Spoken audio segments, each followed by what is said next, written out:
Hello, this is Senator Rand Paul. I want to take a moment to talk to you about a problem that has wreaked havoc on the lives and livelihoods of millions of working Americans. This is a problem that has crippled America's competitive edge, forced countless companies overseas, and has polluted our political process for nearly a half a century. The problem I'm talking about is the power granted by our federal government, which authorizes union officials to force men and women to pay union dues or be fired. This idea that working Americans should be forced to pay dues to a labor union just to keep their jobs is, well, it's just plain un-American. That's why I want to tell you about a nationwide effort underway right now to remove from federal labor law these provisions which give union officials the power to corral workers and their money under union monopoly control. That's why it's so important to put the union bosses on the defensive with a roll call vote on the National Right to Work Act. And just getting a vote is a win-win scenario. You see, 80% of Americans agree with you and I that it's just plain wrong to force workers to pay tribute to a union boss as a condition of employment. So either politicians vote to free workers from the shackles of forced unionism, or they face the wrath of voters in the next election.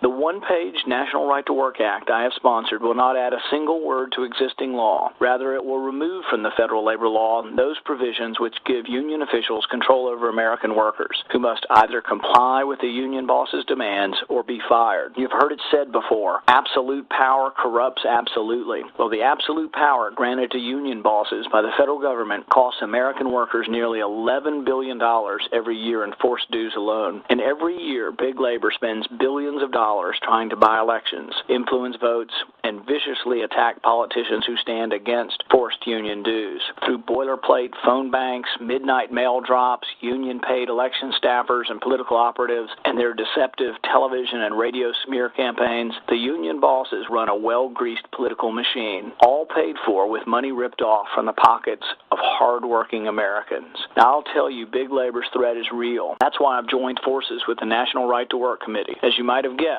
getting a vote on the National Right to Work Act is their top priority, and I've agreed to help the committee in this massive job of contacting up to 5 million Americans in the next few months. The committee plans to make every politician in Washington know that the American people do not support big labor's forced dues power. And every time in the last 40 years that there's been a public vote on right to work, big labor allies have gone down in flames at the ballot box. But it all starts with a public roll call vote. That's why it's vital you sign the petitions I prepared in your name to your senators and congressmen demanding a vote on the National Right to Work Act, and why in addition to your signed petitions, I hope you will make a generous financial pledge of $50 or more to help the Right to Work Committee contact hundreds of thousands of principled Americans to help build grassroots support for the National Right to Work Act. Your generous contribution to the Right to Work Committee will help pay for our costly radio, TV, and newspaper advertising, which, if funds allow, the committee will run in targeted states. Plus, your contributions will allow the committee to mobilize even more support by briefing hundreds of newspaper columnists, editorial writers, and talk radio hosts. With your help, the committee will shine the light of accountability on those in Washington who keep feeding the power of big labor and force them to give back to working Americans their birthright of freedom.